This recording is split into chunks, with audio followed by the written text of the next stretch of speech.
Hey everyone, this is Sugandha and you're watching Ready for SS English and I hope so y'all are well and y'all are waiting for my sessions. Today we would be discussing something very interesting, very exciting and that is HR recruiter roles and responsibilities. You people have requested me several times to explain these roles and responsibilities in detail. I have done several sessions on this. I hope so you have seen, and if you haven't seen, then that's fine. I would be doing it today, okay? And if you wanted to have a look on those sessions, earlier sessions, previous sessions, so yes, you can find those sessions in a pinned comment in HR Recruiter playlist, right? I would be pinning that comment and let's get started with it. Make sure to subscribe this channel if you're watching me for the very first time and to hit that cute notification bell icon so that you could get my updates later on as well, right? So let's get started and we would be discussing around 9 to 10 roles and responsibilities and yes, in detail today. So first and foremost is job analysis. Now, what is job analysis? Job analysis is the process of gathering and analyzing information about a job in order to identify and understand its key components. Now, this information can be used to create job descriptions, job specifications, and performance criteria, as well as to evaluate and develop training programs, compensation plans, and organizational structures, right? So you can say typically a job analysis involves few steps, that is like first is data collection. First step in job analysis is to collect data about the job, such as its duties, responsibilities, and requirements, and this can be done through observations, through face to face conversation with hiring manager, with the previous checks, what all documents are there, okay, and discussion with the your own manager, fine. So this is data collection. Next is job description. Based on the data collected, a job description is created, and you can say that outlines the duties, requirements, responsibilities of the job, package or location, everything about the job. There is a job description. The job description is prepared for all these things like duties, responsibilities, and requirements. Now, next is a job specification. Job specification is, you can say, a list of skills, knowledge, and abilities required to perform the job effectively, right? So we need to write all these things separately. This is a job analysis. We are analyzing and we are making a note of all these things. Job evaluation. Now, next is job evaluation. Job evaluation involves assessing the value of a job within an organization based on factors such as importance, like is this job important, complexity, and what all qualifications are required. Fine. And then obviously performance standards. Whenever we are analyzing a job, we need to analyze the performance standards, and they can be based on the job analysis, which outlines the expected level of the performance for the job, okay? Only the expected level can be analyzed, fine. So this is job analysis.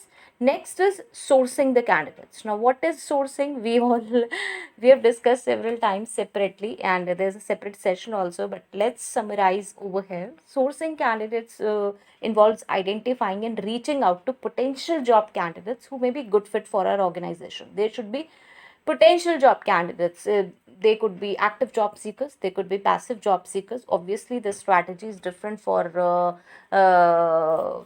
active job seekers and passive job seekers, like. So what are the ways we can use to source the candidates? First is employee referrals.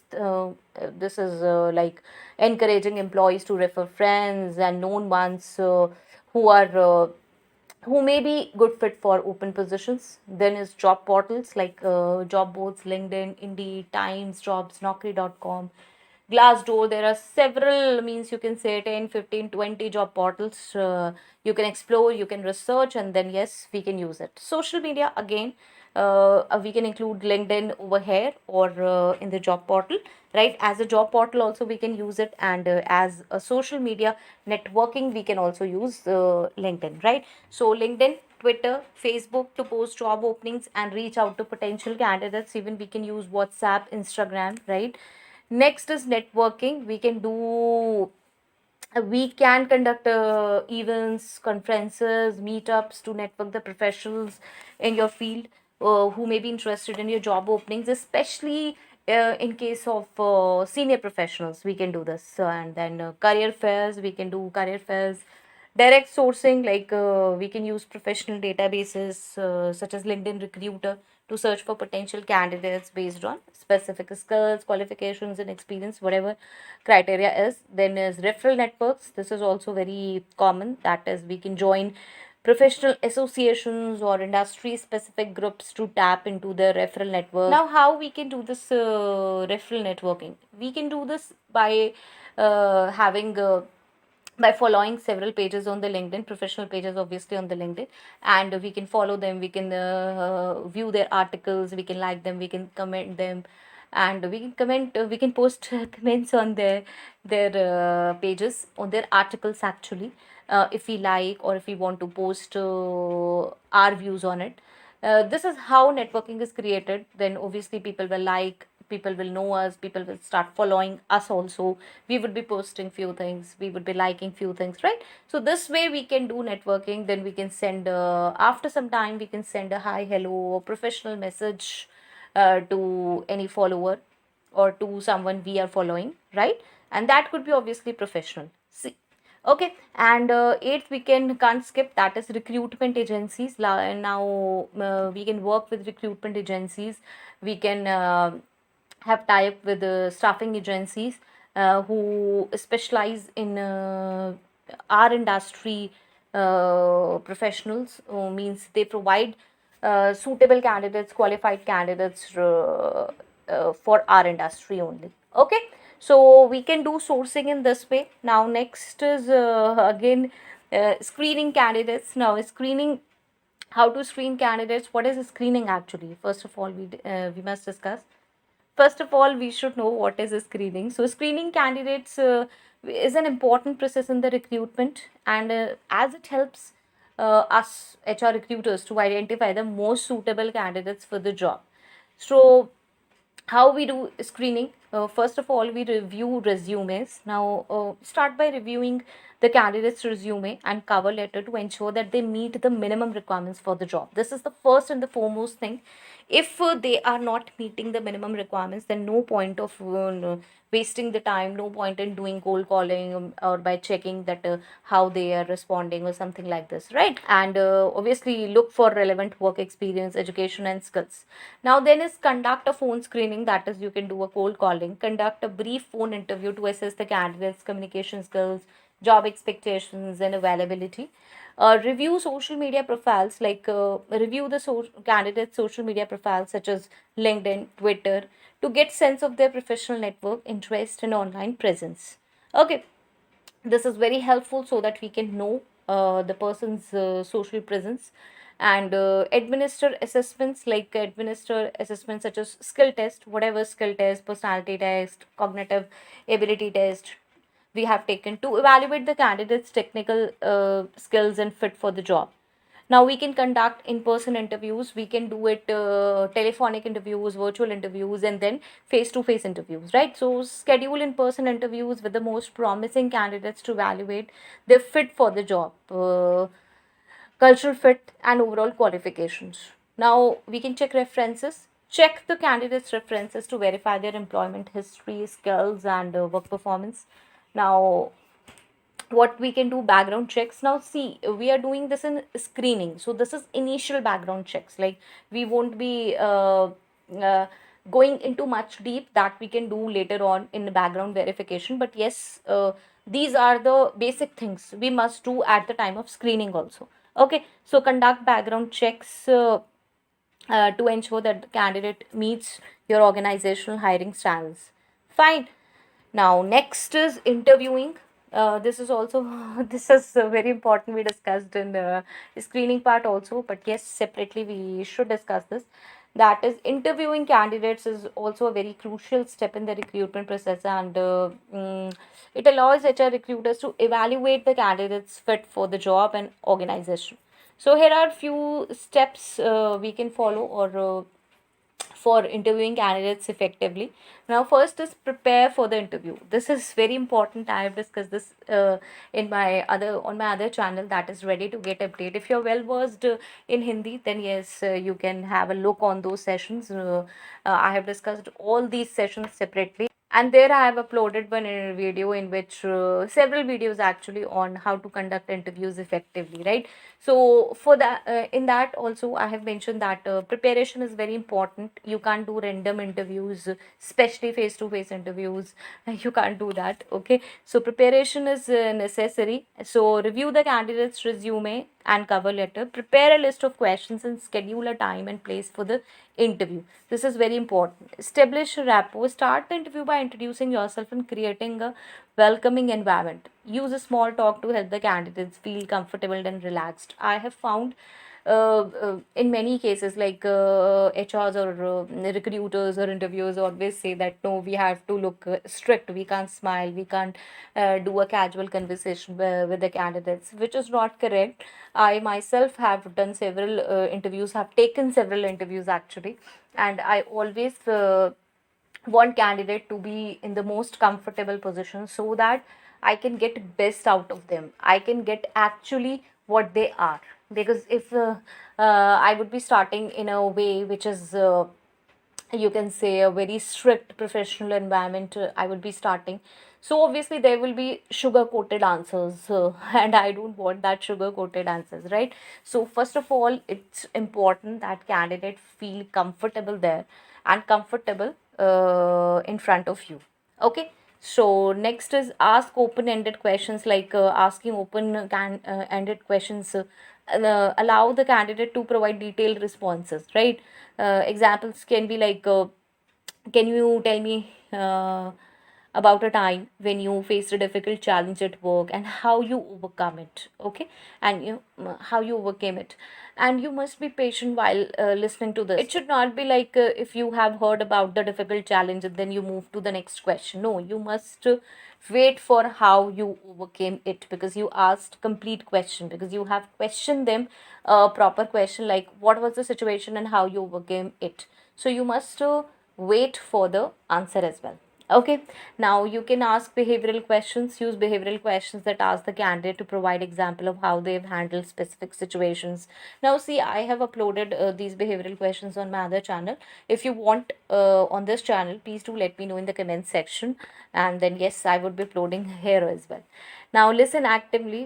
You must listen actively to the candidates responses and ask follow up questions to clarify their answers. And yes, you can take notes to help you remember key points, because there will be a lot of things and you won't be able to remember everything. Okay, so it's better to make notes, short notes, like uh, some points you can note down, right?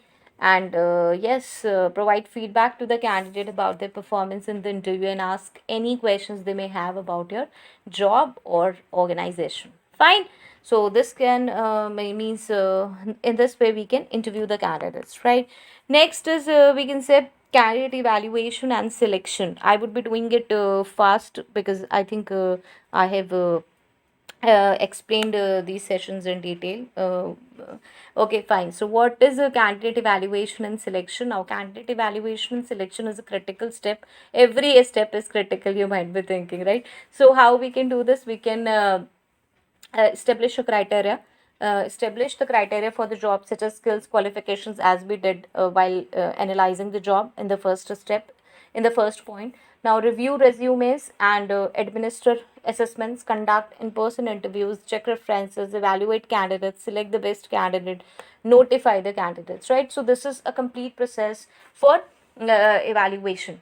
For evaluation, selecting the candidate who best meets the criteria for the job in the organization, and considering the factors such as obviously experience, skills, education, cultural fit, overall qualifications, and how they appear in the interview. Fine. And obviously we need to notify the selected candidate and extend a job offer. And if possible, and if your company policy is there, notify the candidates who were not selected and provide feedback on their performance in the interview, right? But that feedback should be in a professional way, in a calm way, okay, because not everybody is able to accept the rejection, okay. So we must ensure that our words should be chosen wisely. We must choose our words wisely while giving the rejection feedback, okay.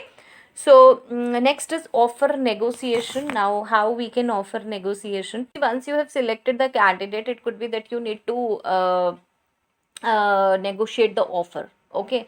It happens several times that negotiation is done after a job offer, okay. So how you can do this? First is you need to understand the candidate's priorities and gather market data. Plan your negotiation strategy. You can't say anything to the selected candidate, right? And then you can't revert back, okay. So communicate the initial offer and listen actively and understand their concerns also. You need to understand, give the candidate an opportunity to express any concerns or questions they may have regarding the offer. Listen actively and empathetically to understand their perspective, right? And discuss potential areas of negotiation. Consider the organization's constraint, right, while negotiating. Keep in mind that organizations budgets and constraints, like ensure that any proposed changes to the offer align with the company's policies and guidelines. You can't do it randomly, like you can't raise or you can't reduce, okay. There are certain guidelines, you need to adhere to it. Like seek approval and finalize the offer. Once both the parties, you and that other parties, reach an agreement, you must seek necessary approvals from the management and finalize the offer. Please, I say repeatedly several times that you need to take proper approvals, otherwise you will be in a big problem in future, okay. So don't think that yes, your manager has verbally stated that yes, you can offer this much and that is final. No, that is never final. You need to take a proper written approval for especially for the salary package, right? So prepare the revised offer letter or documentation reflecting the agreed upon terms, right? And obviously communicate the finalized offer. Present the finalized offer to the candidate, ensuring clarity on the revised terms and any agreed upon changes. Okay, provide all necessary documents for the candidates to review and sign. This is very important. And next, now, what is onboarding? What is onboarding? Now, onboarding is obviously the process of integrating a new employee into an organization and familiarizing them with the company's culture, policies, procedures, and expectations. It is a critical step in the employee life cycle that begins after a new hire.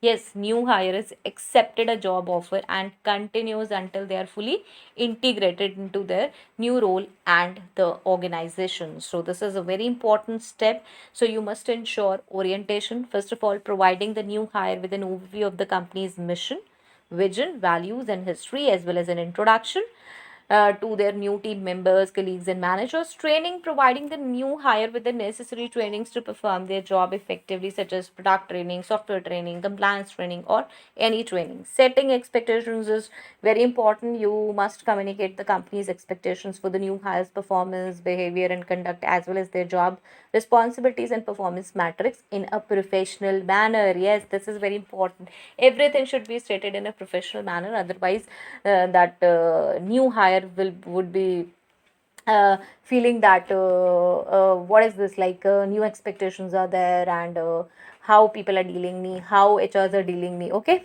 So next is providing resources, which is important. Providing the new hire with the resources they need to succeed, such as access to company systems, tools, equipments like laptop system, Wi-Fi, passwords, right, IDs, all those things. Ongoing support, providing ongoing support and feedback to the new hire as they settle into their new role in the organization, and helping them overcome any challenges they may encounter, okay.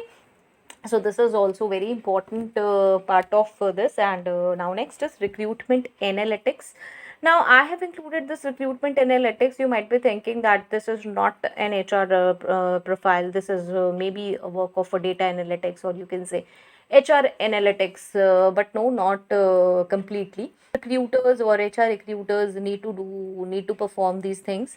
And yes, you will also agree, because recruitment analytics is basically the use of data and metrics to measure and analyze the effectiveness of the recruitment process. And it involves the use of various tools and techniques to collect and analyze data related to recruitment activities such as candidate sourcing, candidate selection, and time to hire.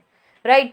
So we can say that the goal of recruitment analytics is to identify areas of improvement in the recruitment process, optimize recruitment softwares, strategies, and make data driven decisions that lead to better outcomes. The examples of recruitment analytics could be sourcing analytics, candidate assessment analytics, time to hire analytics, cost per hire analytics, and quality of hire analytics, right? So obviously we need to analyze several factors for these. So this is recruitment analytics. Now next is employer branding. Now this is also very crucial thing, and I'm using a few words again and again, like important, crucial, critical. So yes, they are. Employer branding. Now the role of a recruiter in employer branding is to create and promote a positive image of the organization as an attractive employer to potential candidates. Now see, whenever we are promoting our company, whenever we are going for a hiring, obviously the candidate would be interested in knowing the brand value of the company. So that is what we have to do. We have to focus that yes, employer branding refers to overall image, reputation, and values of an organization as an employer, and how it is perceived by current and potential employees. We need to understand this, and recruiters should play a crucial role in shaping and promoting employer branding. By what we can do is we can create job postings and descriptions that accurately reflect the company culture, values, and work environment. Like, we are posting job postings in which it's written that strict this, very strict environment. And in the company culture, vision, mission, we have mentioned that yes, it's a very comfortable environment for the people, and they're working there are no waiting hours or something like that, right? I'm just giving the example, it could be anything. So they must align with the company culture, values, and mission. The job posting should not be like using a strict language, too much a strict language on the job postings, and too much a strict criteria in the eligibility criteria, actually. Okay, obviously whatever eligibility criteria you want, that should be there, but you must ensure that the language, usage of language, should be appropriate, and it should align with company values. Now, using social media platforms and other recruitment channels to showcase the company's strengths, achievements, and unique selling points, ensuring positive candidate experience by providing timely and personalized communication. And next, you can do is providing insights and feedback to the company's leadership team on how to improve employee experience, and engaging with current employees to understand their experiences, needs, and expectations, and using this feedback to improve the employer branding. Fine. So this is we can do so that recruiters, so that we can attract high quality candidates, increase employee retention, and create a competitive advantage for the organization in the job market. Now next is compliances. So we need to follow certain compliances, like whatever age criteria is there. We are hiring for some profile, and there is a certain age criteria as per the law that we can't hire the below this age for this profile. But what we are doing, we are not complying to it. Then what? Right? So we need to remember this, what all compliances are there, who we can hire for what positions, what are the rules, regulations attached to different profiles, what are the safety measures, what are workplace safety issues we need to consider when we are hiring the people for a sensitive workplace in our organization. So all these compliances we need to look after. Fine. So this is all. I think this is a big session. I have made this a big session. I'll try to cut short if it's possible. And if you want detail on any of this point, I have already mentioned. I have already discussed detail. But if you want, that any point shall be discussed separately, and you need a deep insights, then yes, please do let me know in the comment section. And I'm not getting comments in the comment section, so sometimes I feel bored, or you can say sometimes I feel less motivated to post sessions on this channel. Okay, so please do send me request, means please do post comments if you need some sessions. And if it's helpful, please do let me know in the comment section. And till next video, all the very best. Stay happy, stay safe. Thanks for watching. Bye bye.